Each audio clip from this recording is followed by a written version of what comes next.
Bonjour mes chers élèves et bienvenue sur cette vidéo où je vais vous expliquer une leçon d'orthographe. Prenez vos manuels page 215. Comment écrire le son « et » à la fin d'un verbe? Alors, lisez les bulles du bandeau. Alors, comme vous voyez, elle est humoristique. Un bébé se saisit d'un téléphone qui sonne. Il parle et pense comme un adulte. On m'a appelé. Qui peut bien m'appeler? Vous m'appelez. Ce n'est pas grave, je rappellerai. Alors, quel est le verbe qui se répète? Très bien. C'est le verbe appeler et un verbe de sa famille, rappeler. Alors, à la fin de ce verbe, on entend toujours le même son. Mais les terminaisons, bien sûr, sont différentes. Ici, le verbe est conjugué au passé composé, le verbe à l'infinitif, le verbe conjugué à la deuxième personne du pluriel, et ici, le verbe est conjugué au futur. Alors, comment peut-on contrôler les écritures différentes d'un son identique et à la fin des verbes? Pour le savoir, nous allons lire l'encadré. Alors, beaucoup d'erreurs portent sur l'écriture du son et à la fin du verbe. Pour les éviter, je me pose les bonnes questions. J'entends et à la fin d'un verbe, comment dois-je l'écrire? Je me pose la question, je vérifie et j'écris. Est-ce qu'un verbe du premier groupe à l'infinitif? Alors, comment je vérifie ma phrase? Je remplace le verbe par un verbe d'un autre groupe. Il faut rentrer en classe, il faut sortir de classe. Alors, je dois écrire ER parce qu'il s'agit d'un verbe du premier groupe. Est-ce que la deuxième personne du pluriel, ça veut dire est-ce que le verbe est conjugué avec le vous ou bien avec un groupe de mots qui désigne le vous. Le sujet du verbe est vous ou un groupe de mots que l'on peut remplacer par vous. C'est ce que je viens de dire. Alice et Alfred, alors c'est qui? C'est vous, seraient les gardiens de but. Ça veut dire que je dois écrire Z.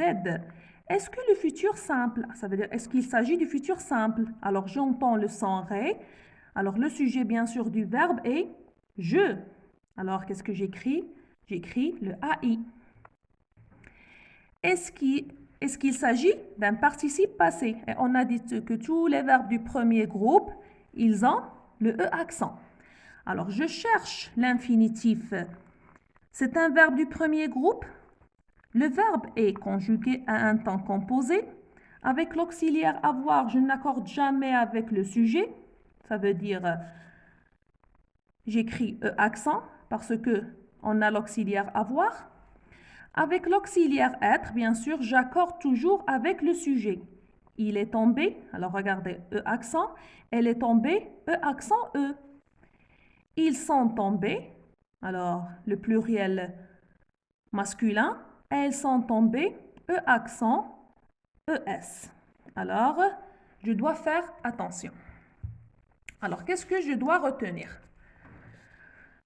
On entend le son « et » à la fin des verbes du premier groupe, à la deuxième personne du pluriel dans toutes les conjugaisons, à la première personne du singulier du futur simple pour tous les verbes, au participe passé pour les verbes du premier groupe. Alors, c'est presque la règle à retenir. Alors, passons pour la première consigne. Je conjugue les verbes au futur simple.